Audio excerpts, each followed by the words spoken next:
안녕하세요. 오늘도 사연 살롱을 찾아주셔서 감사합니다. 올해 첫 아이가 초등학교에 입학해서 학부형이 된 40살 가정주부예요. 사실 처음부터 전업주부는 아니었어요. 아이가 초등학교에 들어가면서 다니던 직장을 그만둔 거죠.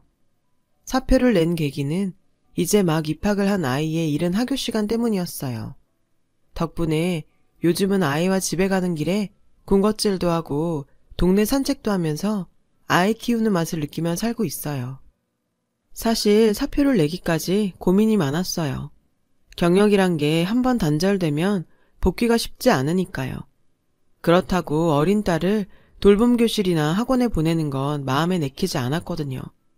늘 불안한 마음으로 회사를 다니느니 조금 아끼고 생활하면서 아이와 시간을 보내는 게 낫겠다 싶어 결정했어요. 퇴사 후 전업주부가 되어 맞는 첫날은 평소와 다를 바가 없었어요. 10년 넘게 직장인으로 살아서 아침에 일어나는 건 그리 어렵지 않았거든요. 더 자겠다는 아이를 깨워 밥을 먹이고 등교 준비를 했어요. 직장 생활을 하면서도 늘상 했던 일이라 익숙했죠. 하지만 딸아이를 교문 안으로 들여보낸 그 순간 그동안 보지 못했던 모습이 눈에 들어오더군요. 늘 출근 시간에 쫓겨 서둘러 자리를 떠야 했기에 미처 생각지 못했던 것들이었죠. 아이 손을 잡고 허둥지둥 달려오는 엄마들이요. 정확히는 교문 앞에 서서 아이들이 학교로 들어가는 모습을 지켜보는 그 엄마들의 차림이었어요. 다들 차림새가 엉망이었거든요. 모르긴 해도 아이들 등교 준비를 위해 아침부터 전쟁을 치른 듯 보였어요. 자녀들을 챙기느라 정작 자신은 꾸밀 시간이 없었던 거죠. 그 모습에 가슴이 뭉클하더라고요. 사실 저는 고아예요.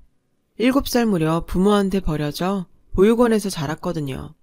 기왕 버릴 거면 아무 기억도 못하게 아기 때 버렸으면 좋았을 텐데 저희 엄마는 그러지 않았죠. 저를 보육원에 버리고 간 그날 엄마는 제게 그러셨어요. 여기 가면 학교도 보내줄 거야. 엄마가 돈 벌어서 데리러 올 테니까 학교 잘 다니고 있어. 알겠지? 저는 학교에 안 가도 된다고 울며 불며 엄마를 쫓아갔어요. 하지만 엄마는 그런 저를 끝내 돌아보지도 않은 채 제 눈앞에서 까만 승용차를 타고 떠나버렸죠. 40이 된 지금도 가끔 그날의 기억이 떠오르면 하루 종일 마음이 심란해요. 지금은 그때에 비하면 훨씬 행복한데도 제 마음속엔 아직 엄마한테 버림받은 7살 아이가 외롭게 남아있거든요. 저는 보육원 생활에 적응하지 못했어요.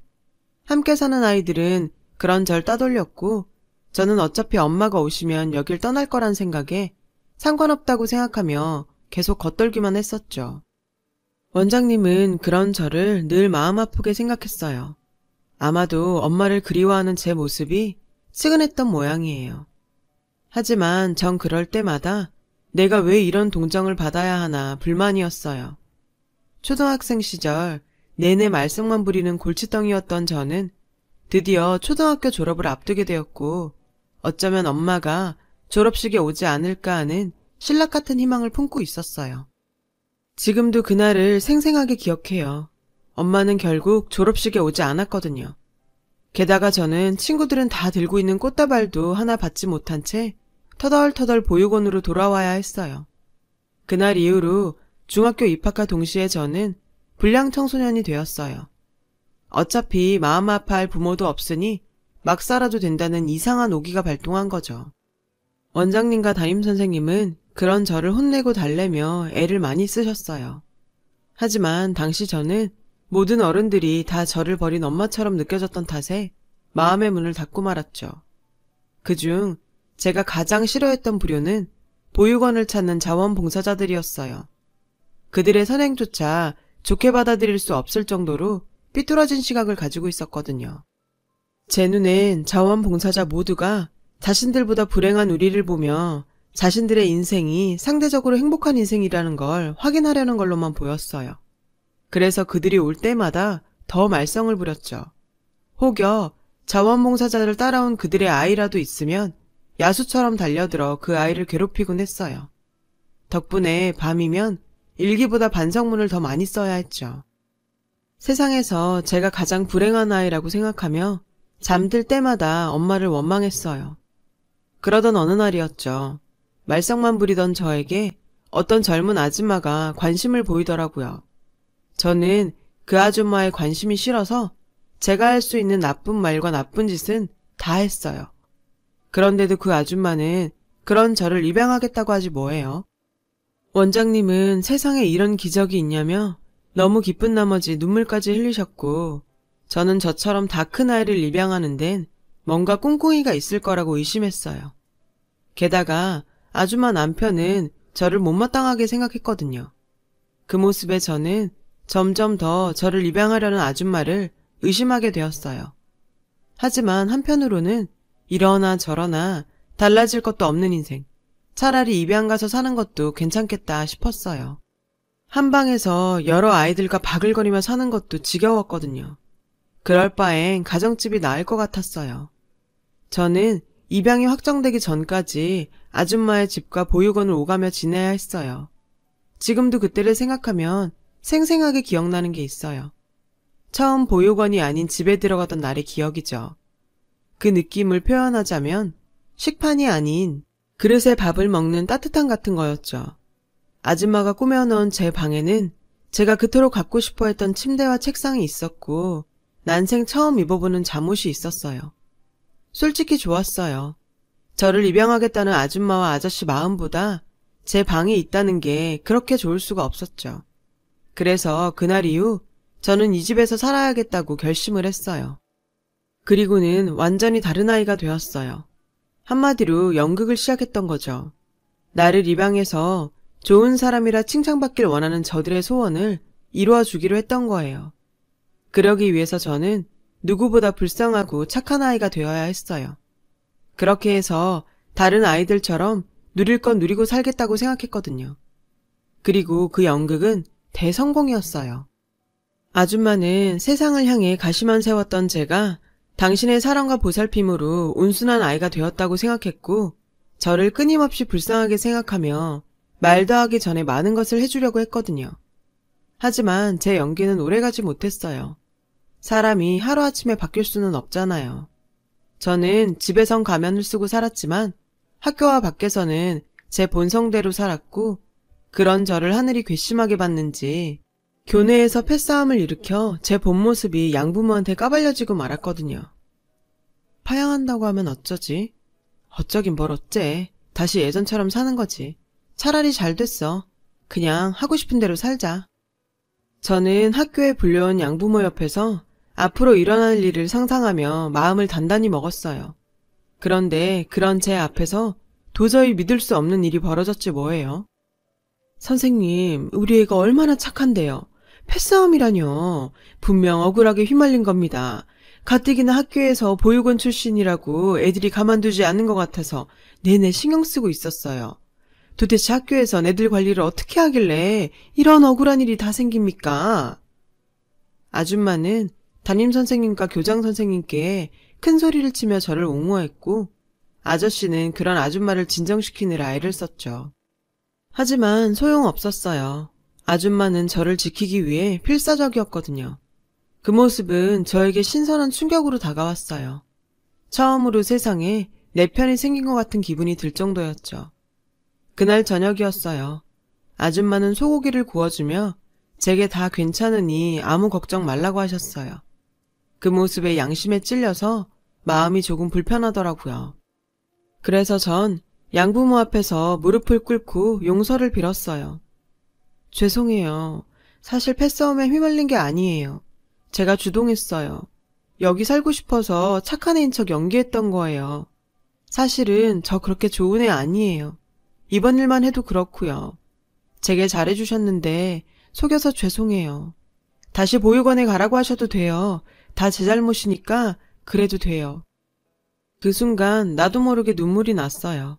그 눈물이 보육원으로 돌아가고 싶지 않아서였는지 아니면 아줌마한테 미안해서 그랬는지 잘은 모르겠지만 눈물이 멈추지 않았어요. 그때였어요. 일어나. 이 사람은 몰라도 난 이미 다 알고 있었다. 그래서 솔직히 넌 별로였어. 그런데 지금 보니까 네가 영 틀려먹은 애 같지는 않구나. 그거면 됐다. 나도 그렇고 이 사람도 그렇고 절대로 널 다시 보육원에 보내는 일은 없어. 그건 내가 약속할 수 있다. 부모 자식 인연이 어디 보통 인연이냐? 비록 우리가 피는 섞이진 않았지만 이렇게 만난 것도 운명이야. 그러니 이제부턴 아줌마 아저씨라고 하지 말고 엄마 아빠라고 해. 아, 강요하는 건 아니다. 비록 아저씨의 말투는 무뚝뚝했지만 참 따뜻했어요. 그리고 그날 이후 우리는 정말로 조금씩 진짜 가족이 되어갔어요. 그리고 놀라운 변화는 처음엔 그렇게 무뚝뚝하던 아저씨가 딸바보가 되었다는 거예요. 중3 때부터 저는 본격적으로 정신을 차리고 공부를 시작했고 처음으로 공부가 재밌다는 생각을 하게 되었어요. 그리고 그 결과는 성적표에 고스란히 나타났고요. 전교 하위권이던 제가 성적이 급상승하자 학교에선 저에게 커닝한 것이 아니냐고 의심했고 딸바보로 거듭난 아저씨, 아니 저희 아빠는 학교를 상대로 싸움을 벌이기 시작했어요. 결국 아빠의 성화에 선생님들 앞에서 제 시험을 쳤어요.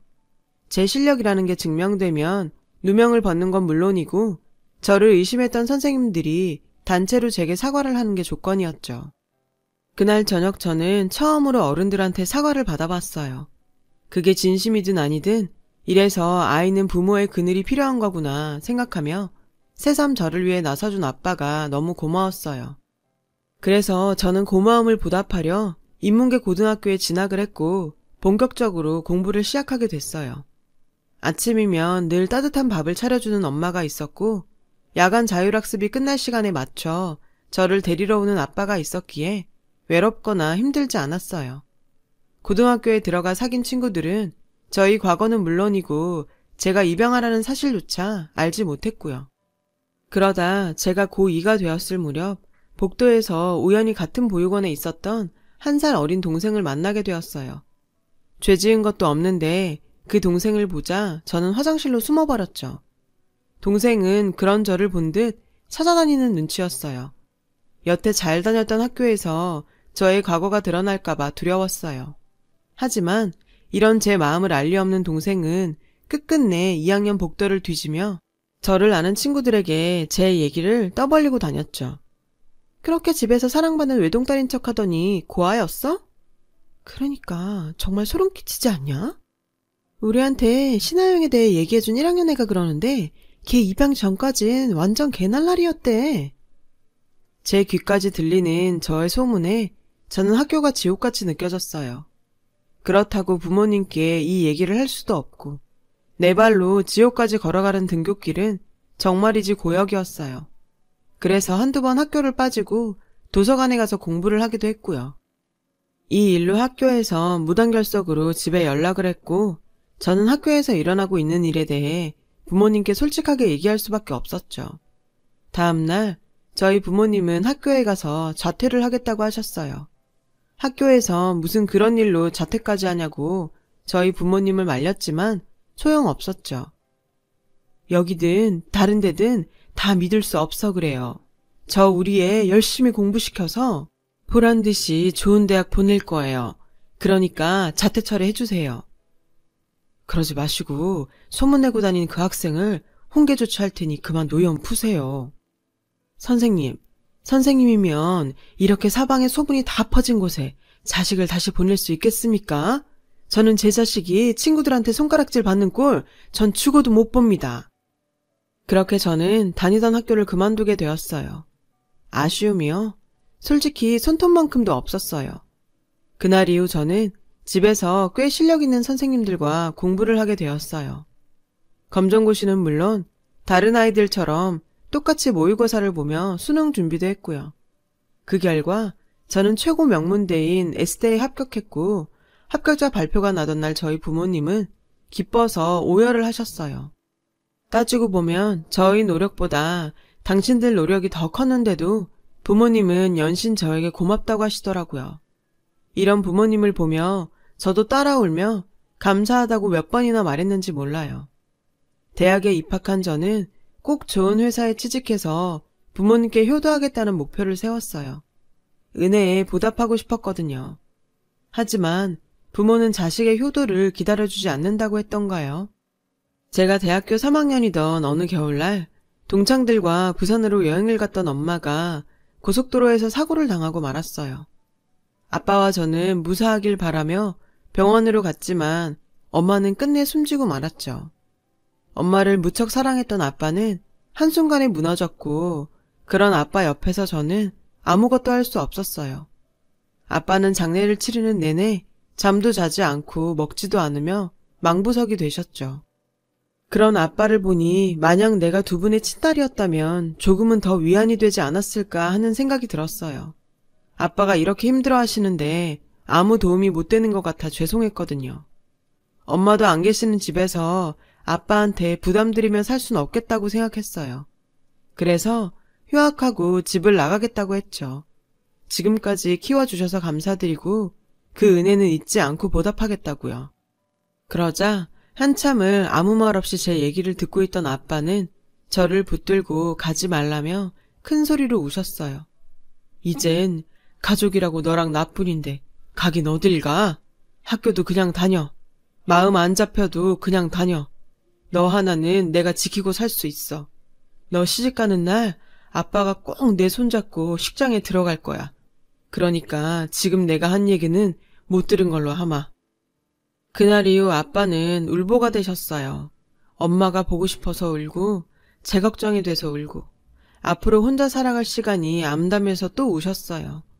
툭하면 큰소리치고 무뚝뚝하기만 했던 예전의 아빠는 어디로 가고 울보에 겁 많은 쫄보가 되어선 점점 여린 사람이 되어가셨죠. 서툰 요리 솜씨와 살림 솜씨지만 저와 아빠는 엄마의 빈자리를 채우며 각자의 위치에서 최선을 다했어요. 대학을 졸업한 저는 원하는 대기업 IT 업계에 취직을 하게 되었어요. 제 합격 소식을 들은 아빠는 장하다고 엄마도 좋아할 거라며 울컥하셨죠. 이제 아빠는 우리 딸이 좋은 짝 만나서 시집가는 것만 보면 소원이었겠다. 저는 그게 무슨 소리냐며 평생 아빠와 함께 살 거라고 말했어요. 그리고 그건 거짓말이 아니었어요. 혼자 남겨질 아빠 걱정에 저는 일찍 결혼할 생각은 없었어요. 하지만 인연은 제 마음대로 되는 게 아니었죠. 입사한 지 8개월쯤 되자 제 마음이 움직이는 사람을 만나게 됐거든요. 가볍게 시작한 만남은 3년을 넘겼고 드디어 청혼을 받게 되었죠. 아빠 걱정에 제가 망설이자 아빠는 이제야 비로소 당신이 할 일을 끝내게 됐다며 앞으로는 여행이나 다니면서 살겠다시며 저를 응원하셨어요. 덕분에 저는 남자친구의 부모님을 찾아뵙게 되었고요. 어서 와요. 내가 얼마나 궁금했는지 몰라요. 그의 어머니는 예쁘고 상냥하며 친절한 분이셨어요. 아버지 또한 다정하고 유머가 있으신 분이라 첫 만남인데도 화기애애한 분위기에서 뵐 수 있었죠. 저희는 순조롭게 상견례를 마쳤고 본격적으로 결혼 준비를 시작했어요. 남들은 결혼 준비를 하면서 그렇게 싸운다는데 저희는 그런 것도 없이 순조롭게 진행해 나갔어요. 그렇게 결혼식을 한 달쯤 앞둔 어느 날 뜻밖의 일이 벌어지고 말았어요. 남자친구가 할 얘기가 있다고 해서 약속 장소로 나갔더니 그 자리에 중년 여자분이 나와 계시더라고요. 그런데 글쎄 그분이 제 친엄마라는 거예요. 저는 믿을 수가 없었죠. 친엄마라면서 저를 찾아온 것도 아니고 남자친구한테 먼저 찾아갔다는 게 상식적으로 이해가 안 됐거든요. 남자친구는 제가 입양하라는 사실을 알고 있어서 큰 문제는 아니었지만 그렇다고 지금껏 아무 연락 없다가 갑자기 불쑥 나타나니 당황하지 않을 수가 없더라고요. 네가 입양됐다는 말을 들었을 때 얼마나 울었는지 아니? 그래도 좋은 집으로 갔다고 해서 단념했는데 이렇게 네가 결혼을 한다고 하니 도저히 가만히 있을 수가 없었어. 친엄마의 말은 조금도 제 가슴에 닿지 않았어요. 그렇게 기다릴 땐 안 오더니 결혼한다니까 이제야 나타난 것부터 마음에 들지 않았거든요. 그래서 저는 친엄마를 받아들일 수 없었어요. 이번 생에 제 엄마는 하늘나라로 가신 엄마 한 사람뿐이라고 생각했죠.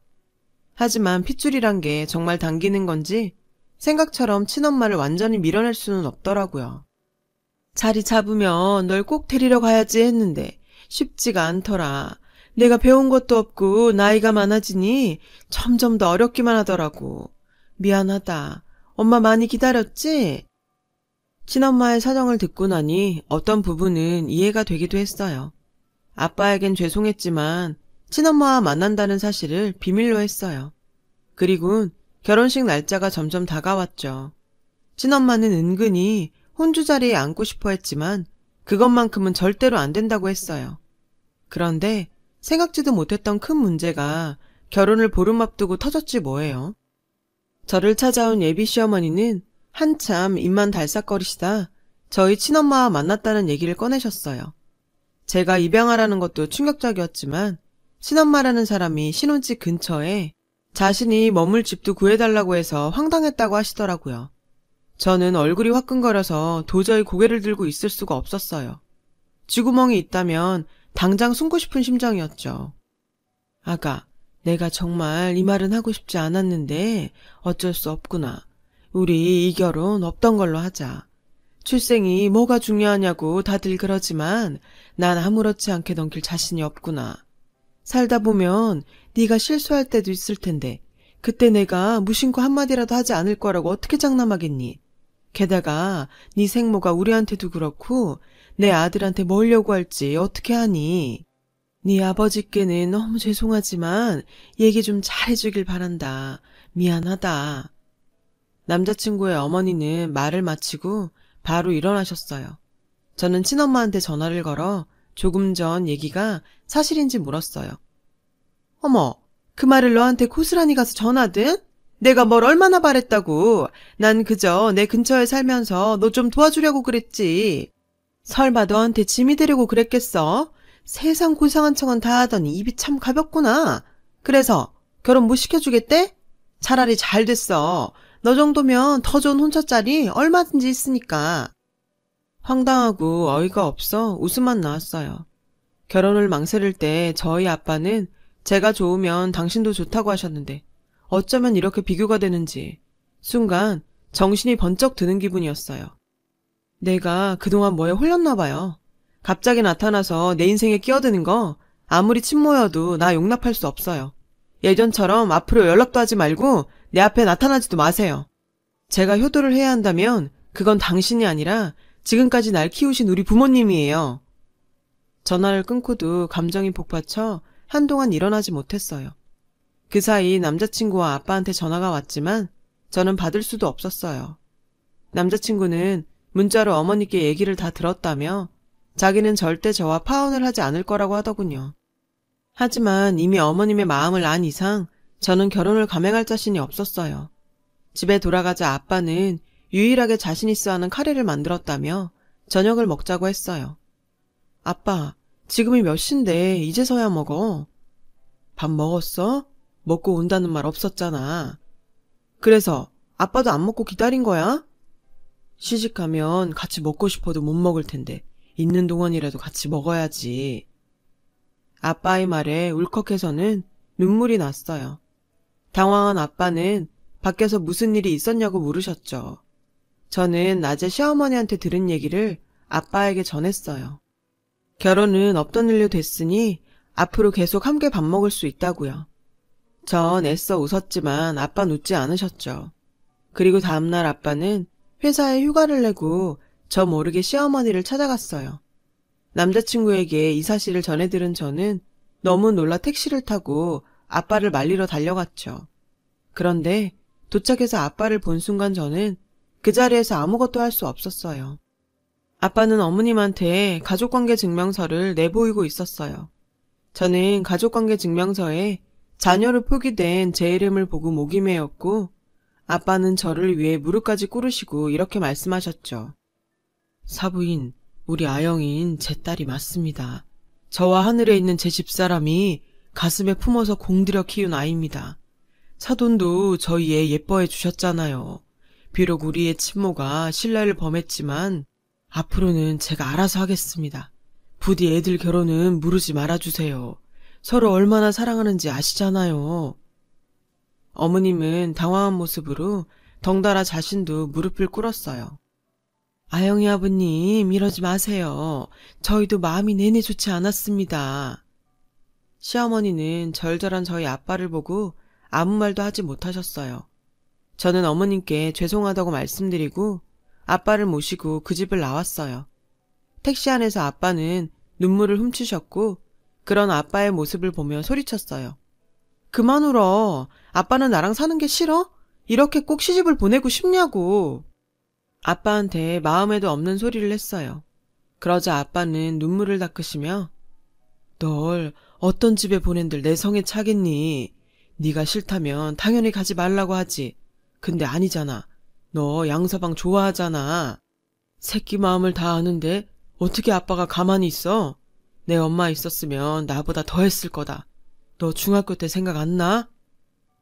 그 말에 저는 눈물을 쏟느라 아무 말도 하지 못했어요. 울보 아빠의 딸이라 저도 눈물만 많아졌나 봐요. 그 후 시어머니는 당신 생각이 짧았다며 예정대로 결혼식을 하자고 하셨고 아빠한테 죄송하다고 사과하셨어요. 네 아빠를 보니 내가 얼마나 잘못된 생각을 하고 있었는지 알겠더구나. 내가 정말 미안하다. 결혼 전부터 내가 너한테 못할 짓을 한 것 같다. 어쩌니? 시어머니는 저에게 미안한 마음을 갚는 심정으로 저를 품고 사시겠다고 약속하셨고 저는 예정대로 결혼식을 올릴 수 있었어요. 아빠의 바램대로 아빠 손을 꼭 잡고요. 친엄마는 제 으름장에도 불구하고 결혼식에 참석하셨고 저는 모른 척 외면했어요. 나중에서야 제 결혼식에 친엄마를 초대한 게 아빠란 사실을 알 수 있었죠. 딸 결혼은 봐야 나중에라도 한이 없지 않겠냐며 정식으로 초대하셨대요. 친엄마는 부조금 봉투에 미안하다고 잘 살라고 쓰고는 그날 이후 제 앞에 나타나지 않았어요. 친엄마의 등장은 제 인생에 잠깐 맞이하는 재난 같은 사건이었어요.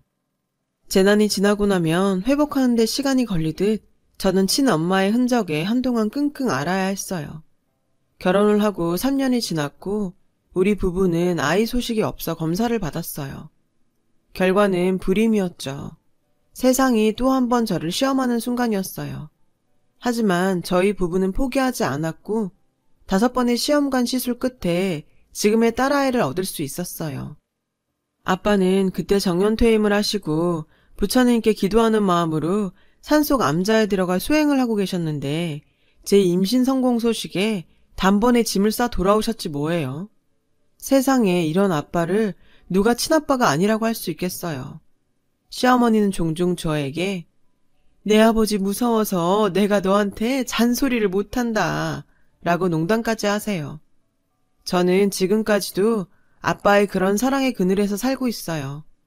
가끔 오늘처럼 교문 앞에 서면 엄마의 자리가 그리울 때도 있지만 순간 아빠 모습이 불썩 떠올라 정 끝내 웃게 돼요.